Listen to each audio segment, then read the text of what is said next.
एक राजा था जो रोजाना 100 लोगों को खीर खिलाया करता था।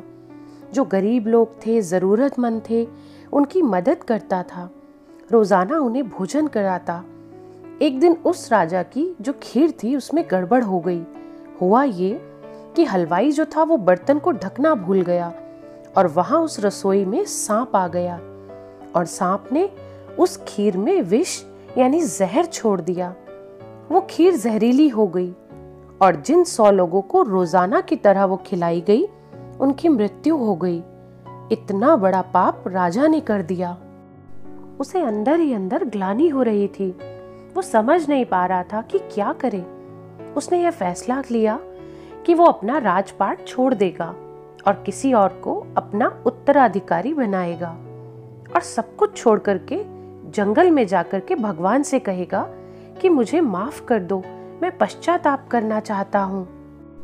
इसी विचार के साथ राजा जंगल की तरफ रवाना हुआ तो शाम होने को आई और एक गांव रास्ते में आया। उसे विश्राम करने की आवश्यकता लगी। चौपाल पर कुछ लोग बैठे हुए थे। उसने उनसे पूछा कि कोई ऐसा घर है जिसमें भक्ति करने वाले लोग रहते हैं। तो गांव वालों ने कहा कि हाँ जी, एक घर है जिसमें भाई बहन रहते हैं, दोनों भक्ति करते हैं, आप वहां रुक जाओ। राजा वहां गया। वहां जाकर के उन्होंने कहा कि मुझे मदद चाहिए, मुझे रुकना है आज शाम, कल सुबह मैं निकल जाऊंगा।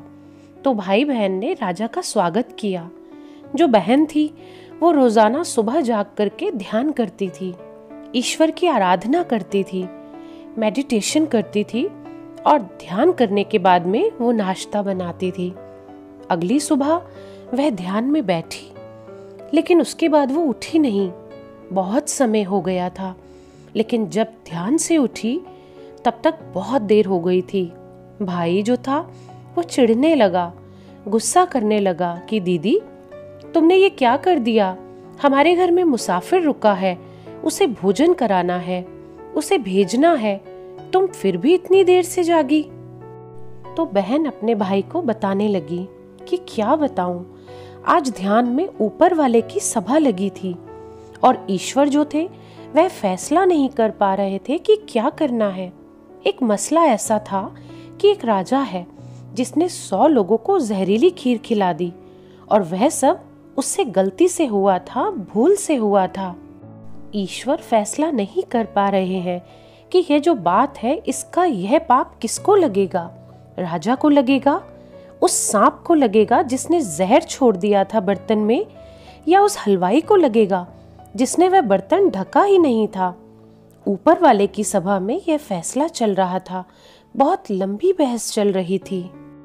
राजा ने जैसे ही सुना उन भाई बहन को तो उसको समझ में आ गया कि ऊपर मेरा वाला मैटर चल रहा है। तो भाई ने पूछा कि फिर क्या हुआ। तो उस लड़की ने कहा कि अभी फैसला हुआ नहीं है, कल का इंतजार करना पड़ेगा। राजा जो था उसे लगा कि यहाँ तो मुझे फिर से रुकना पड़ेगा आज। इस फैसले को तो जानना ही है कि पाप किसको लगेगा। तो राजा ने उनसे कहा कि क्या मैं एक दिन और रुक सकता हूँ, मुझे कल निकलना है। तो राजा उसी घर में रुक गया और गांव में दिन भर चौपाल में चर्चा हो रही थी कि वह जो आदमी कल आया था शाम में, वो मुसाफिर जो कह रहा था कि मुझे भक्ति वाले घर में रुकना है, वहां उसने देखा कि जवान लड़की रहती है भाई के साथ। उस आदमी की तो नजर ही खराब है। देखो आज भी वो वहीं रुका हुआ है। दिन भर चौपाल में उस राजा की बुराई ही चलती रहती है। अगले दिन फिर से वह लड़की ध्यान में बैठी। ध्यान से उठने के बाद में राजा ने उससे पूछा कि क्या हुआ। तो लड़की ने कहा कि वो ईश्वर की सभा में फैसला हुआ है कि वह जो पाप है वह तो मेरे गांव में जो चौपाल पर लोग बैठते हैं वह सब बांट कर ले गए। तो दोस्तों बात यह है कि जो लोग बुराई करते हैं, जो लोग निंदा करते हैं, जो दिन भर गॉसिपिंग में लगे रहते हैं, इसकी बुराई उसकी बुराई, वह लोग दूसरों का पाप भी अपने माथे लेकर के घूम रहे होते हैं। इसीलिए हमें किसी की भी हो बुराई से बचना चाहिए, क्योंकि कर्म फल से कोई कितना भी चाहे बच नहीं सकता।